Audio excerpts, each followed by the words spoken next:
Okay, Bismillahirrahmanirrahim. This session is in continuation of the previous session where we were about to discuss the duties of the federal drug inspector. Here we will start the duties of the federal drug inspector. It is written under rule number 4 of the drugs, federal inspectors, federal drug laboratory, and federal government analyst rules 1976. Okay. Rule number 4 की हम बात कर रहे हैं. Rule number 4 की heading क्या है? Rule number 4 की हेडिंग है duties of federal inspectors.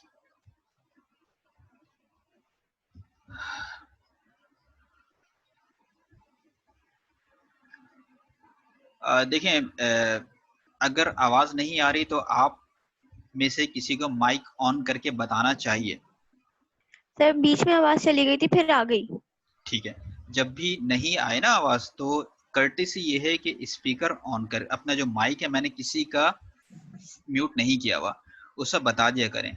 Chat पर जाएंगे तो मुझे प्रॉब्लम होती है, जब तक मैं 30 सेकंड तक मैं बोल चुका हूँ, उसके बाद डिस्टरबेंस है, तो उसी वक्त बोल देंगे ना तो वो ज्यादा बेहतर, मुझे बेहतर लगेगा, मुझे अच्छा लगेगा कि you are confident enough.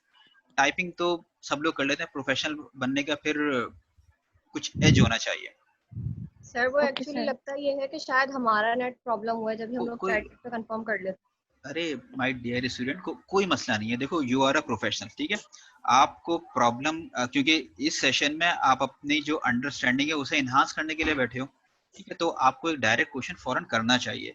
I always invite the questions. मुझे जवाब नहीं आता होगा मैं एक्सक्यूज कर लूंगा, लेकिन क्वेश्चन ही नहीं करोगे तो ये आप लोग की प्रोफेशनल ग्रोथ के लिए अच्छा नहीं है. हार्ड वे में समझो या सॉफ्ट वे में समझो, ये आपके ऊपर है. मैं चाह रहा हूँ सॉफ्ट वे में समझो. हार्ड वे में हम नहीं समझा सकते, फील्ड में जाके समझोगे. बहरहाल टाइम वेस्ट नहीं करते हैं, आगे आते हैं. ड्यूटीज ऑफ फेडरल इंस्पेक्टर की हम बात कर रहे हैं. रूल नंबर 4 है. रूल नंबर 4 के बाद फिर इससे कुछ सब रूल्स होंगे. ये सब रूल है. अब सब रूल में लिखा है subject to the instruction of the authority. ठीक है, लोकल लिमिट, ये इसकी shall be the duty of the inspector. एक मिनट में इसको देख लूं, मुझे सही नजर नहीं आ रहा.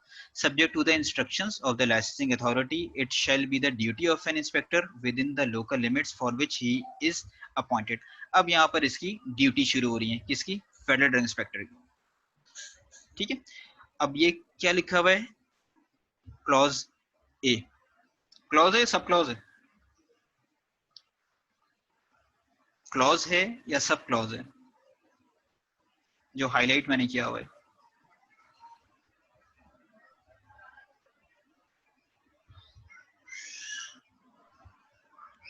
Hello, clause?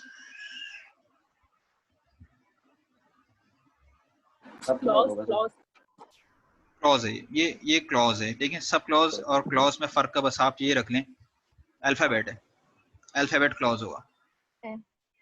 अच्छा, अब इसमें जो लिखा हुआ है ना, ये देखें, अब ये इतना बड़ा है टेक्स्ट. अब आप लोग इस लेवल पर हैं कि अंडरस्टैंडिंग के लिए मैं अभी भी उसी गाइडलाइन पे कायम हूं कि लॉ को आप वर्ड टू वर्ड पढ़ेंगे और हर कॉमा पे रुकेंगे. फुल स्टॉप आमतौर पर कम ही होते हैं. हर कॉमा पे रुकेंगे, फिर कॉमा से पहले की अंडरस्टैंडिंग को रिवाइज करेंगे और फिर आगे बढ़ेंगे. रुक रुक के पढ़ना होता है. ठीक, अब चूंकि पहला लॉ नहीं पढ़ रहे हो, एक लॉ आप ऑलरेडी पढ़ चुके हो, मतलब ड्रग एक्ट में डेफिनेशंस पढ़ चुके हो और आप कंप्लीट रूल्स पढ़ चुके हो, तो अब आप लोग को तेजी से गुजरना चाहिए. तो मैं इसकी समरी बताना चाह रहा हूँ. To inspect not less than twice a year all premises licensed for the manufacture of drug including the plant and processes. अब मैं इसकी समरी बता रहा हूँ. इस पूरा टेक्स्ट आप लोग रैंडमली पढ़ लीजिएगा, क्योंकि मैं रीडिंग करूंगा तो फिर मेरा कोई फायदा नहीं है, इंटरेक्टिव सेशन का कोई फायदा नहीं है. ये कह रहे हैं कि ड्रग इंस्पेक्टर की जिम्मेदारी है कि साल में कम से कम 2 दफा, not less than twice a year, 2 दफा से ज्यादा भी विजिट कर इंस्पेक्ट करना है. इंस्पेक्ट करना है. अच्छा, इंस्पेक्ट और विजिट में क्या फर्क है? कोई idea? Any idea? Any idea? Inspect और विजिट में फर्क क्या होता है? जनरली मैं इस वक्त सही और गलत जवाब की बात नहीं कर रहा, जो भी जहन में बता दें, या पहले ये बता दें. जी जी, क्या हो रहा है, किस तरह की मैन्युफैक्चरिंग हो रही है, क्या क्या चीज़ें वो बना रहे हैं, कौन से प्रोडक्ट हैं. इंस्पेक्ट करने के लिए जाएंगे तो इसका मतलब ये है कि वो फिर हर चीज़ मैन्युफैक्चरिंग, उसकी पैकेजिंग रूल के हिसाब से देखेगा, इंस्पेक्ट करेगा उसमें हर चीज़. अच्छा ठीक है, ठीक है. देखिए, विजिट में तो आप just like a visitor, a tourist, आप बस जाते हैं, चीजों को देखा और वापस आ गए. You are not suppose to interfere in anything. लेकिन जब आप इंस्पेक्ट करते हैं तो आप चीज़ों को जांच रहे होते हैं कि वाकई जो आप जिस मकसद के लिए इंस्पेक्शन कर रहे हो उसके हवाले से आप सेटिस्फाई करना चाहते हो अपने आप को। तो यहाँ पर चूंकि ड्रग इंस्पेक्टर इंस्पेक्ट कर रहा है साल में कम से कम 2 दफा, कहाँ का, उन तमाम प्रेमिसेस का जिन्हें लाइसेंस दिया गया है मैन्युफैक्चरिंग ऑफ ड्रग का, ठीक है। और इस इंस्पेक्शन के दौरान भैया इंस्पेक्शन किन किन चीजों का करेगा, वो सिर्फ प्रेमिसेस का नहीं, यहाँ तो लिखा हुआ है all premises licence for the manufacture of drug. इसमें ये लिखा है कि उस प्रेमिसेस में प्लांट प्रोसेस ऑफ मैन्युफैक्चर भी शामिल है, स्टैंडर्डाइजेशन और टेस्टिंग के लिए जितने भी तरीके इस्तेमाल किए जाएंगे वो भी शामिल है, method and places of storage मतलब वेयर हाउस ये भी शामिल है, location, construction and administration of the establishment likely to affect the potency or purity of the product, record and register, and to satisfy himself that the condition of the license and provision of the act are being observed or not. यहाँ पर summarise अगर हम करेंगे, inspector को साल में 2 दफा, कम से कम 2 दफा ऐसी प्रेमिसेस का जिन्हें मैन्युफैक्चरिंग का लाइसेंस दिया गया है उनका इंस्पेक्शन करना है। और इस इंस्पेक्शन के दौरान उसकी ड्यूटी है कि वो प्लांट और प्रोसेस को इंस्पेक्ट कर ले, क्यूसी डिपार्टमेंट को कर ले, वेयर स्टोर को कर ले, इनके जो ऑफिसेस हैं जहां पर रिकॉर्ड वगैरह रखा गया होगा उनका इंस्पेक्शन करे, with a view to satisfy himself. इस पे गौर कीजिएगा जो हाईलाइट मैंने किया है, सेटिस्फाई हिमसेल्फ, सेटिस्फैक्शन किस हवाले से, personal satisfaction no, satisfy himself that the conditions of the licence and the provision of the act are made hereunder. मतलब जो लाइसेंस की कंडीशंस हैं जिनका लाइसेंस लेते हुए आपने वादा किया था कि हम इन कंडीशंस को मेंटेन रखेंगे, वो कंडीशंस पूरी हो रही हैं या नहीं हो रही, इसको इंश्योर करने के लिए वो इन तमाम चीजों का इंस्पेक्शन कर सकता है। और इसी तरीके से इसको यही पावर भी दी गई होंगी। अभी हम सिर्फ ड्यूटीज पढ़ें।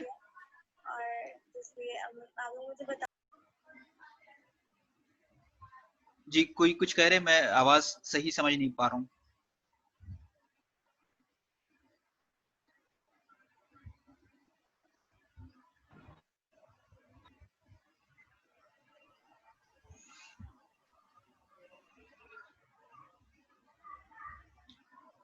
अच्छा मैं अपनी बात पूरी कर लेता हूँ, उसके बाद फिर मैं देखता हूँ शायद ये इंटरनेट कनेक्शन की प्रॉब्लम है।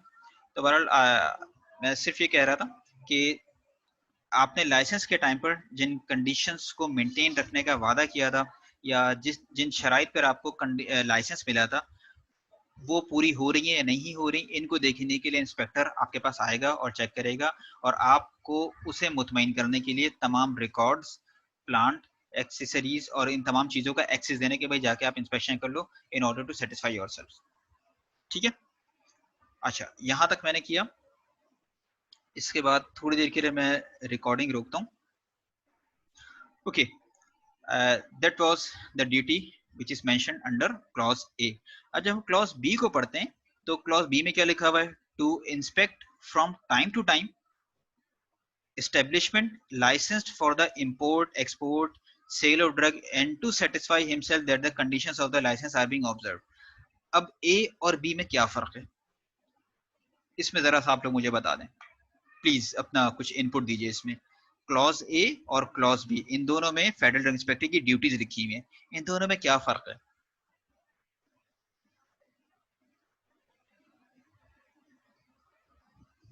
टाइम ले लें बेशक, 30 सेकंड 1 मिनट ले लें, पढ़ लें, या मैं डायरेक्ट क्वेश्चंस कर लेता हूँ। फ्रीक्वेंसी का कोई फर्क आपको नजर आ रहा है इसमें?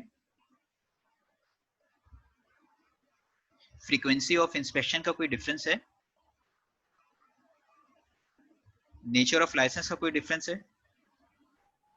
सर यहाँ टाइम टू टाइम की बात हो रही है, वहाँ जो है ना ट्वाइस जो है ना not less than twice a year, मतलब साल में 2 दफा, और यहाँ टाइम टू टाइम लिखा हुआ है एक, तो ये बात बिल्कुल ठीक, सही, बिल्कुल ठीक है। वहां पर जरूरी है। अच्छा वहां पर फिर किन जगहों के विजिट की बात कर रहे हैं, दूसरा पॉइंट मैं ऐड कर देता हूँ। वहां पर बात कर रहे हैं उन प्रेमिसेस के इंस्पेक्शन की जिन्हें लाइसेंस दिया गया मैन्युफैक्चरिंग ऑफ ड्रग का। जनरली ये फार्मास्यूटिकल इंडस्ट्रीज की यहाँ बात की जा रही है, ठीक है। तो फार्मास्यूटिकल इंडस्ट्री का जो उसकी लोकल लिमिट्स में आती है फेडरल ड्रग इंस्पेक्टर की, उसे उन तमाम फार्मास्यूटिकल इंडस्ट्री के साल में कम से कम 2 दफा विजिट करना है, 2 दफा से ज्यादा वो विजिट कर सकता है। जबकि बी में जो बात आ रही है वो टाइम टू टाइम की बात है, इसमें फ्रीक्वेंसी बाउंड नहीं है। ये भी हो सकता है कि वो साल में विजिट किसी वजह से ना कर सके, कभी हो सकता है कि साल में 2 से ज्यादा विजिट करे, ये तमाम चीजें हो सकती हैं। ठीक, अच्छा अब क्यों है और इसमें क्या फर्क है, अब ये देखने की बी में बात हो रही है establishment licence for the import, export and sale of drug. अब आप खुद इमेजिन करें, सेल ऑफ ड्रग की यहाँ पर बात आ गई है। कराची में कितने रिटेल ड्रग स्टोर्स होंगे, अंदाजन रफ गेस, एक अंदाजा, चले गैर मोहतात अंदाजा ही लगा लें, कराची में कितने ड्रग स्टोर होंगे? 10,000 तक होंगे सर। 10,000, ओके। और कोई?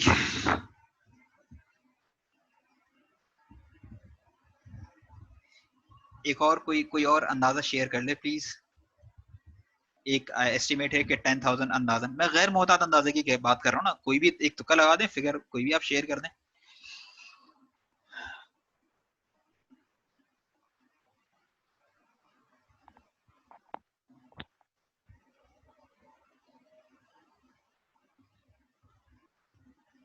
मतलब 5-6 स्टोर्स होंगे बस,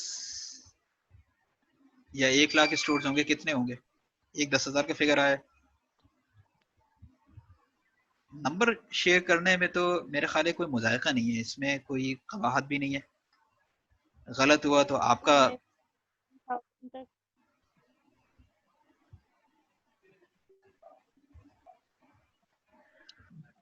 अच्छा ठीक है, नो आइडिया। ठीक है चलें।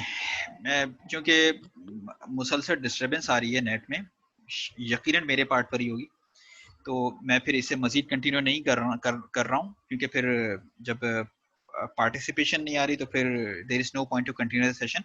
बस ये बात मैं कंप्लीट कर लूँ, उसके बाद I will close the session. वैसे भी टाइम ओवर ही हो गया जो आपके टाइम टेबल में जो टाइम लिखा हुआ था। बस मैं ये बात करूँ, मैंने ये आप लोगों से एस्टिमेट पूछा था कि अंदाजन कितने नंबर ऑफ ड्रग स्टोर्स होंगे कराची में। एक एस्टिमेट बताया गया 10,000। रिकॉर्ड पे तो बहुत मतलब चीजें मौजूद नहीं हैं। इवन जो लोग लाइसेंस इशू कर रहे हैं शायद उनके पास भी, लाइसेंस इशू कौन कर रहा है, सेल ऑफ ड्रग का सेक्रेटरी हेल्थ डिपार्टमेंट, उस डिपार्टमेंट के बाद भी शायद सही फिगर ना हो, क्योंकि 2005 में ये स्पूरियस ड्रग फेक मेडिसिन के हवाले से सुप्रीम कोर्ट ने सुमोटो एक्शन लिया था। 2005 या 2006 अंदाजन इतना ही होगा, मुझे एग्जैक्टली याद नहीं आ रहा, मैं पीडीएल में देखूंगा तो उसमें मुझे याद आ जाएगा। उसमें जब एस्टिमेट पूछा गया था, उसमें सुप्रीम कोर्ट चीफ जस्टिस कौन थे, रिकॉल कर लें, सुमोटो की बात कर रहा हूँ तो नाम खुद ही याद आ जाएगा। तो उसमें पूछा गया था कि मिनिस्ट्री ऑफ हेल्थ से पूछा गया था कि जाली दवाइयाँ पाकिस्तान में क्यों बिक रही हैं और जाली दवाइयों को रोकने का क्या मैकेनिज्म है। तो जवाब ही देगा कि हमारे इंस्पेक्टर्स हैं, इंस्पेक्टर विजिट करते हैं, लेकिन चूंकि नंबर ऑफ इंस्पेक्टर्स कम हैं, तमाम ड्रग स्टोर्स को विजिट नहीं कर सकते। तो फिर पूछा गया था कि बताएं पूरे पाकिस्तान में कितने ड्रग स्टोर्स होंगे। तो पूरे पाकिस्तान में उस वक्त कोर्ट में जो सबमिट किया गया था दैट वाज 70,000 इन पाकिस्तान। एक मोहतात अंदाजे के मुताबिक 70,000 रिटेल ड्रग स्टोर्स हैं पाकिस्तान में, एंड ओनली इन कराची उस वक्त सिटी गवर्नमेंट ने 30,000 रिटेल ड्रग स्टोर्स का एस्टिमेट दिया था और ये कहा था कि इतने ड्रग स्टोर्स हैं। फिर कोर्ट ने पूछा था कि ओके, सेफ ड्रग प्रैक्टिस के लिए, मतलब कि सेफ सेल हो, क्वालिफाइड लोगों जो कि स्पूरियस काउंटरफीट इन ड्रग्स को, मिस ब्रांडेड सब स्टैंडर्ड ड्रग को पहचान सकें, वो कितने? तो ये बताया गया कि 10,000 भी नहीं होंगे इसमें पाकिस्तान में, 10,000 भी फार्मासिस्ट नहीं थे, डिग्री जिनको इशू हुई हुई है। तो उसमें फिर लंबी चौड़ी बहस हुई थी, नतीजे तो खैर निकला विकला नहीं, बस ऑर्डर दिया गया कि आप इन चीज़ों को सही करें। उसके बाद से फिर आप लोगों ने देखा होगा एकदम से प्राइवेट इंस्टीट्यूशंस में, खासतौर से पंजाब में, उसके बाद केपीके में, फिर सिंध में परमिशंस मिली प्राइवेट इंस्टीट्यूशंस को कि आप फैमिली प्रोग्राम शुरू कर दें। ये उसके बाद है फिर परमिशंस मिली हैं। तो अब इवन आज की तारीख में भी, इस वक्त हम 2020 में भी अभी भी हमारे पास इतने फार्मासिस्ट नहीं है कि आप हर ड्रग स्टोर पर फार्मासिस्ट को बिठा सकें। इसमें दूसरा मसला है कि हम लोग ड्रग स्टोर पे सर्विस करना पसंद नहीं करते, खासतौर हमारी बच्चियां, हमारे घर वाले अपने बच्चों को ड्रग स्टोर पर नहीं बैठने देते। आवाज चली गई आपकी। अच्छा चलें, थोड़ा जज्बाती बात कर रहा हूँ कोई बात नहीं, अगर ये रिकॉर्ड हो गया तो शेयर कर लेंगे, वरना ये बात मैं बार बार कहता रहूंगा जो मैं अभी कह रहा हूँ मैं सिर्फ ये कह रहा हूँ कि इस वक्त पाकिस्तान में जो नंबर ऑफ फार्मासिस्ट हैं वो ड्रग स्टोर्स की तादाद से काफी कम है, ठीक है। तो इस वजह से हमें हर ड्रग स्टोर पे फार्मासिस्ट नजर नहीं आता। दूसरी वजह ये है कि हमारी बच्चियां रिटेल ड्रग स्टोर पे काम करना पसंद नहीं करती हैं, बहुत सारे रीजन हैं और बहुत सी जगहों पर वो सही है। प्लस जहां चले मेरा ख्याल है कि ठीक है, मेरा ख्याल है कि अब कुछ बेहतर हुआ होगा, प्लीज कंफर्म कर दें मुझे। जी सर आवाज आ रही है, अब बेहतर है, ठीक है, मुझे भी आप लोगों की आवाज आ रही है। मैं स्क्रीन शेयर करता हूँ दोबारा और मैं वहीं से रिज्यूम करता हूँ, क्योंकि जो टॉपिक में छेड़ दिया था ना, ये जज्बाती टॉपिक हो जाता है, फिर रुकते रुकते मुझे बहुत देर लगती है। कहाँ तक सुना था ये बता दें, क्योंकि अब रिदम मेरा आउट हो गया, मैं बस ये बात पूरी करके ना सेशन क्लोज कर दूंगा। मैं कहाँ तक आप लोगों ने सर ये कि बच्चियां नहीं ड्रग स्टोर पे नहीं आती, ये लास्ट बोल रहे थे। हाँ, मैं ये कहना चाह रहा था कि देखें, हमारे जो फार्मासिस्ट जो बनते हैं उसमें एक हाई प्रोपोर्शन होता है हमारी बच्चियों का। अब बच्चियां हमारी ड्रग स्टोर पे काम नहीं करना पसंद करती जनरली, प्लस घर वाले अलाउ नहीं करते, जनरल प्रॉब्लम है ये। बाज औकात एनवायरनमेंट ऐसा होता है, ओके सही है, नहीं करना चाहिए, ठीक है। लेकिन प्रॉब्लम क्या होता है, इसकी वजह से क्या होता है कि इसकी वजह से हर ड्रग स्टोर पर फार्मासिस्ट की जो लॉ बना हुआ है ना, अभी इसी मैनुअल में भी लिखा हुआ है, वो फुलफिल नहीं हो पाएगा। मैं नहीं कह रहा कि बच्चियां खड़ी हो ड्रग रिटेल पे, नो, एक मैकेनिज्म बने, एक तरीके का। आप ये जिस तरह मोहल्ले की दुकान होती है ना, या आप जिस तरह गलियों में रिटेल ड्रग स्टोर होते हैं, तो कॉन्सेप्ट ही नहीं है रिटेल ड्रग स्टोर का, कतन कॉन्सेप्ट नहीं है वो। तो हमारे यहाँ इस वजह से चल रहा है कि इम्प्लीमेंटेशन ऑफ लॉ या जो ड्यूटीज हैं वो ड्यूटीज पूरी परफॉर्म नहीं हो रही हैं। और क्यों परफॉर्म नहीं हो रही हैं उसका रीजन समझें। ये कहना बड़ा आसान होता है कि इंस्पेक्टर काम नहीं कर रहा, इंस्पेक्टर ऐसा है वैसा है, इसमें ऐसे वैसे में अल्फाज आप खुद ऐड कर लें, बहुत सारे अल्फाज मैंने भी सुने हैं, आप लोगों ने भी सुने होंगे। अब रीजन देख लें उसकी ड्यूटी क्या है। उसकी ड्यूटी ये है कि वो टाइम टू टाइम इंस्पेक्ट करे उन एस्टेब्लिशमेंट्स का जिन्हें सेल ऑफ ड्रग का लाइसेंस दिया गया। सेल ऑफ ड्रग की रिटेल आउटलेट्स का मैंने काउंट आप लोगों से शेयर किया 70,000, जो सुप्रीम कोर्ट में 2005 या 6 में सबमिट हुआ है ऑल ओवर पाकिस्तान। मैं सिर्फ कराची की बात करूं 30,000, और उस वक्त जो अखबारों में जो आ रहा था वो 25 से 30,000 का फिगर आ रहा था, समटाइम 35,000 ही बोला था।